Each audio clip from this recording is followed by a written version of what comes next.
Jenny Riddell-Carpenter. Thank you, Madam Deputy Speaker. Can I start by welcoming the amendments to this bill? This is now a strengthened piece of legislation which will create the first smoke-free generation. The long-term chronic health issues that stem from smoking and the impacts they have on our NHS are well known. This bill and these amendments and what it will go on to achieve will be critical in supporting the NHS and improving health outcomes. Today, smoking costs the economy and the wider society over £20 billion a year, including a cost of £3 billion to the NHS and social care.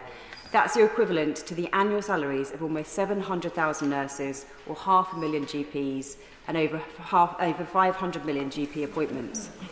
Now, whilst this bill will create the first smoke-free generation, the government recognise that we need to do more to help people quit smoking, which is why I was so glad to welcome the additional funding announced in December to support local authority-led stop smoking services, where Suffolk was allocated an additional £900,000 for this year. For people in Suffolk Coastal, that means they can help access support, live healthier lives and live smoke-free lives. And I know from personal experience just how hard that is.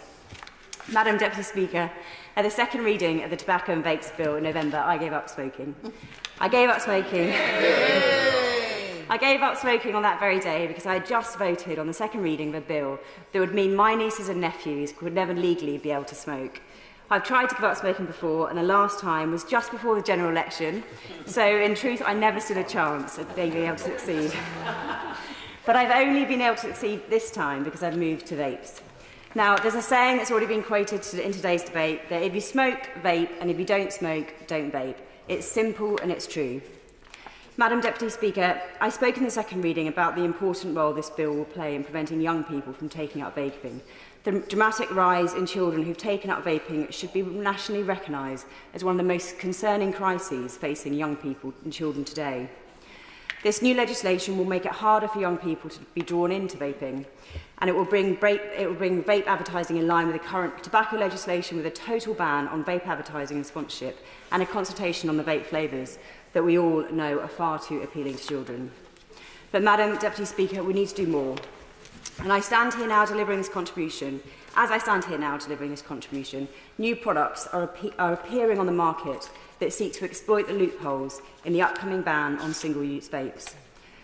Now, I understand that this bill gives power to the Secretary of State to regulate further, to explicitly limit the size of these vapes and to ban the so-called big puff vapes. These are vapes that provide more than 600 puffs per pod. But in the time since the second reading, we've seen these products come onto the market that can allow people to attach refillable 10 millilitre pods to the vapes, meaning in effect it's a 3,000 puff vape. This isn't big puff vape, this is colossal puff vape. Oh.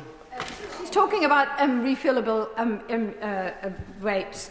Does she agree with me that contaminated refills are a huge problem and the government should really take that very seriously and amend the bill further? I thank the Honourable Lady for her intervention, and we've heard that point made very articulately today, and not just by herself, and I look forward to the Minister's response to that. So, Madam Deputy Speaker, the issues around the 3,000 puff vapes and the additions that can be made to the current vapes is why I brought forward my own amendment to this bill. That's new clause 21, and it builds on some of the themes that we've already heard spoken about in this chamber this afternoon. Now, I want to welcome the government's powers in the bill for the Secretary of State to regulate further, standardise the power of reusable vapes, but my amendment would mean that we can limit the size sooner and prevent rogue vape manufacturers from circumventing the rules whilst the Secretary of State undertakes further consultation on these measures. So, though the bill provides these powers to standardise vapes, I'm asking the government legislate now to standardise, as I've said, the puff and to regulate the puff per vape, so we don't see an explosion of new vapes to the marketplace that are trying to get around the single-use vapes ban and this legislation, this proposed legislation. So may I close, Madam Deputy Speaker, by thanking the Minister and the Department for their work to bring this bill forward and the cross-departmental push to make vaping safer and reduce its appeal to children. I hope that it's welcomed by all sides of the House, and thank you. Yeah.